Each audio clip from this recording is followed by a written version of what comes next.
क्या आप शिव जी के 12 ज्योतिर्लिंग के बारे में जानते हैं? अगर नहीं तो आइए आज हम आपको 12 ज्योतिर्लिंग के बारे में बताते हैं। हिंदू धर्म में शिवलिंग की पूजा का विशेष महत्व है और उनमें भी 12 ज्योतिर्लिंगों का विशेष स्थान है। ये ज्योतिर्लिंग भगवान शिव के अलग अलग रूपों को दर्शाते हैं। इनके दर्शन से मोक्ष की प्राप्ति होती है। आइए विस्तार से जानते हैं इन 12 ज्योतिर्लिंगों की कथा। सोमनाथ ज्योतिर्लिंग की कथा के अनुसार चंद्रमा सोम ने दक्ष प्रजापति की 27 कन्याओं से विवाह किया था, लेकिन चंद्रमा अपनी पत्नी रोहिणी को सबसे अधिक प्यार करता था। बाकी पत्नियों ने अपने पिता दक्ष से शिकायत की। दक्ष ने चंद्रमा को शाप दिया कि वह क्षीण हो जाएगा।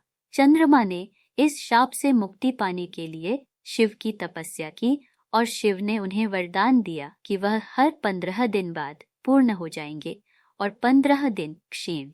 इस प्रकार चंद्रमा को अपना खोया हुआ तेज वापस मिला और इस स्थान पर भगवान शिव सोमनाथ के रूप में स्थापित हुए। मल्लिकार्जुन आंध्र प्रदेश। इस ज्योतिर्लिंग से जुड़ी कथा के अनुसार भगवान शिव और पार्वती के पुत्र कार्तिकेय और गणेश में विवाह को लेकर विवाद हुआ। कार्तिकेय नाराज होकर कैलाश छोड़कर दक्षिण में कुमारी पर्वत पर चले गए। भगवान शिव और पार्वती उन्हें मनाने के लिए वहां पहुंचे और यहीं शिव मल्लिकार्जुन ज्योतिर्लिंग के रूप में प्रतिष्ठित हुए।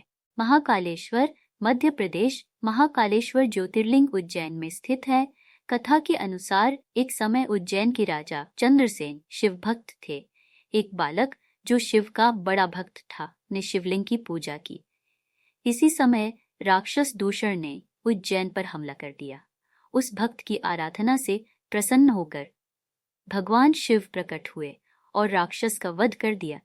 ओंकारेश्वर मध्य प्रदेश। नर्मदा नदी के किनारे स्थित ओंकारेश्वर की कथा के अनुसार एक बार विंध्य पर्वत ने भगवान शिव की घोर तपस्या की। उनकी तपस्या से प्रसन्न होकर शिव ने उन्हें वरदान दिया और यहाँ ज्योतिर्लिंग के रूप में प्रकट हुए। केदारनाथ उत्तराखंड। केदारनाथ ज्योतिर्लिंग हिमालय के ऊंचाई पर स्थित है। यह वही स्थान है जहाँ पांडवों ने अपने पापों के प्रायश्चित के लिए भगवान शिव की तपस्या की थी। शिव जी ने पांडवों को क्षमा किया और यहाँ केदारनाथ के रूप में प्रतिष्ठित हुए। भीमाशंकर महाराष्ट्र। इस ज्योतिर्लिंग की कथा के अनुसार त्रिपुरासुर नामक राक्षस ने देवताओं को परेशान किया। देवताओं की प्रार्थना पर भगवान शिव ने राक्षस का वध किया और यहाँ ज्योतिर्लिंग के रूप में प्रकट हुए। काशी विश्वनाथ उत्तर प्रदेश। काशी में स्थित यह ज्योतिर्लिंग अति प्राचीन और पवित्र माना जाता है। कथा के अनुसार भगवान शिव ने काशी को अपना निवास स्थान बनाया। ऐसा माना जाता है कि जो भी भक्त यहाँ प्राण त्यागता है उसे शिव के द्वारा मोक्ष की प्राप्ति होती है। त्र्यंबकेश्वर महाराष्ट्र। त्र्यंबकेश्वर ज्योतिर्लिंग से जुड़ी कथा के अनुसार महर्षि गौतम ने अपनी पत्नी अहिल्या के साथ यहाँ निवास किया।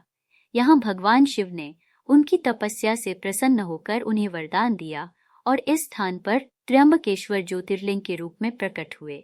वैद्यनाथ झारखंड। यह ज्योतिर्लिंग देवघर में स्थित है।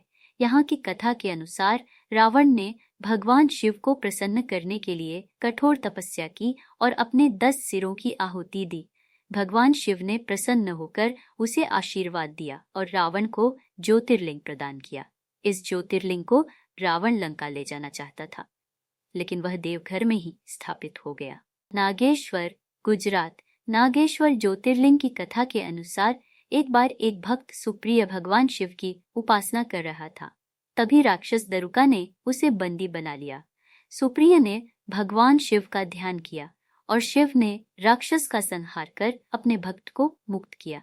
यहाँ शिव नागेश्वर ज्योतिर्लिंग के रूप में प्रतिष्ठित हुए। रामेश्वरम तमिलनाडु। रामेश्वरम ज्योतिर्लिंग की कथा रामायण से जुड़ी है। भगवान राम ने लंका पर आक्रमण करने से पहले यहाँ भगवान शिव की पूजा की थी। उन्होंने यहाँ रेत से शिवलिंग बनाया और तब से यह स्थान रामेश्वरम ज्योतिर्लिंग के रूप में प्रसिद्ध हो गया।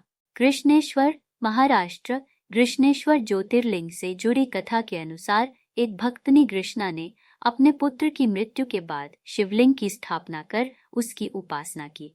भगवान शिव ने उसकी भक्ति से प्रसन्न होकर उसके पुत्र को पुनर्जीवित कर दिया। तभी से यहाँ कृष्णेश्वर ज्योतिर्लिंग स्थित है। इन सभी 12 ज्योतिर्लिंगों की महिमा अपरंपार है और इनके दर्शन से भक्तों को भगवान शिव का आशीर्वाद प्राप्त होता है। कहानी अच्छी लगी हो तो लाइक करें, सब्सक्राइब करें और शेयर करें। धन्यवाद।